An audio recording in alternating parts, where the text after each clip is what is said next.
Okay, remember that they're changing my voice. Write down 1 Thessalonians 4 and 1 Corinthians 15. In 1 Thessalonians 4, in the first section, it tells people to be pure, to avoid sexual immorality, and to live a holy life. It tells them to not lust like pagans do, to not have their erotic desire relationships, as well as some other advice that has to do with jobs, and it was for the people at the time, where that advice of being pure and holy and making love and not having lust-filled sex, basically for all time, but except for if you're not in the divine order, you shouldn't be having sex at all. Again, keep in mind they changed my voice. I don't naturally sound like a Jew or a white person or gay. And so in the next section, it talks about how with the voice of the archangel, the actions, the martial art actions, something that no one else has on this planet, just me, okay, and no one else will ever have. That the Lord himself comes down and gathers people together in a cloud with those people who are already dead. Like I've been saying for years, they're supposed to rally to me. I'm the rally point, and to be gathered into the clouds.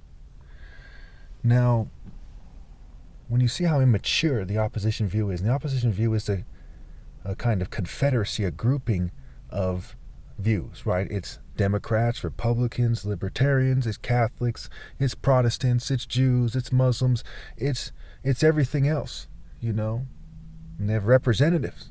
And together, on their behalf, on their behest, they sabotage me and do immature things. You must understand the significance of that.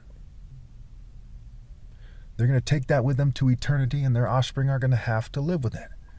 If I was their children, I would hate them more than words could possibly describe. If I was their children, I'd beat them to death. There's no excuse for how much they failed their families, how much they failed God first and foremost, how much they failed in general. Just pathetic. So in a nutshell, in 1 Corinthians 15, it goes on and on about how flesh and blood cannot inherit the kingdom of God, which goes back to why I won that discussion with those two other Christians from different factions. Well, I'm not really a Christian in that label is thoroughly defiled by the masses of idiots and evil people. I'm someone who obeys God. I'm Christ. How could I fall myself, right? I am Christ. And they all have it wrong. But anyway, they both argued that they thought that the flesh, that they were convinced and they were committed to the idea that the flesh was something that would be in heaven, right? And that the heaven would magically be on earth.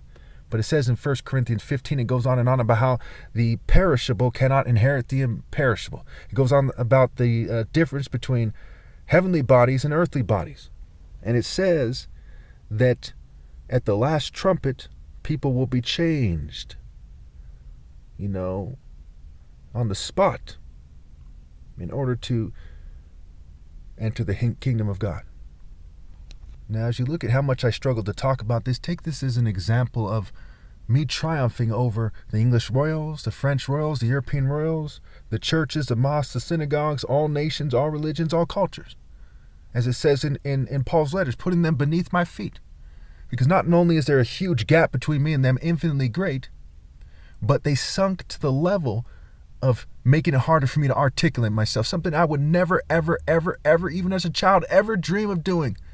That is such a coward move. Their jealousy precedes them, and they are conquered.